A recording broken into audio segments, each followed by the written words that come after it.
నేను ఖమ్మంలో ఉంటా. 3 ఎకరాల భూమిని కౌలుకి తీసుకున్నా రైతుని.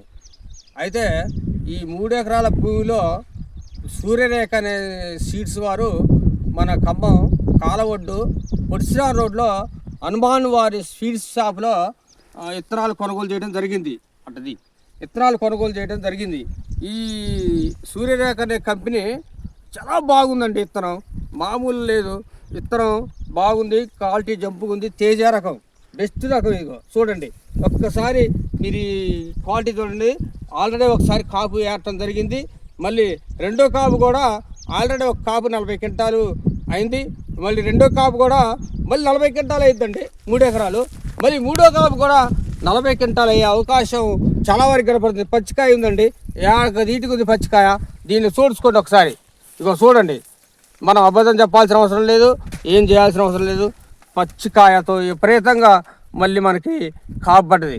సూర్యరేఖ అనేది ఈ సీడు మన పొడిసిరా రోడ్లో హనుమాన్ సీడ్స్ వారి దగ్గర దొరుకుతుంది.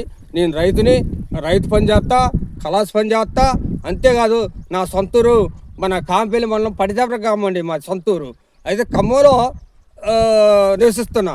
ఖమ్మం కాలవొడ్డు 47 డివిజన్లో నివసిస్తున్నా. ఆ నుంచి నేను వచ్చి పావడపల్లిలో 3 ఎకరాల భూమిని కౌలు తీసుకొని ఇక్కడ రైతు పరంగా వ్యవసాయం చేస్తున్నా, ఇటు కలాస్ పని చేస్తున్నా. మొత్తాలు కూడా మోస్తానికి నేను కలాస్ పని చేస్తుంటా. అదేవిధంగా రైతు వారిగా పంటలు కూడా పండిస్తున్నా. ఇక చూడండి, ఒకసారి ఏరిచ్చారనే కాపు, ఇది రెండోసారి కాపు కూడా మళ్ళీ 40 క్వింటాలు కాపు ఆల్రెడీ మనకి పడి ఉన్నదని కూడా నీకు మనం చెప్తాను. రైతులు ఎవరైనా ఆలోచించుకోండి. రైతు విధంగా చెప్తున్నా, రైతులు ఎవరైనా చెడిపోవద్దు. అందులో ఒకటి రేట్ లేదు, 13 ఏళ్ళ నుంచి 14 ఏళ్ళ రేటు వరకే పలుకుతుంది. కాబట్టి మన రైతులందరం కూడా ఆలోచించుకోవాలి. ఈ రైతు సమాముఖంగా మనం వాళ్ళందరికీ ధన్యవాదాలు చెప్తున్నా. ఈ సీడ్ ఎంచుకోండి. రైతు లేనందుకు ఎక్కువ దిగుబడి మనకి రైతులకు రావాలి. రైతుకు వస్తేనే మనం ఇక్కడ బతకలేస్తాం. లేకపోతే ఈ పంట పండకపోతే కూలీలకు కూడా చాలని కూడా నేను సభాముఖంగా మీ అందరికీ రైతులకు ధన్యవాదాలు చెప్పుకుంటూ ఈ వారికి చెప్తున్నా.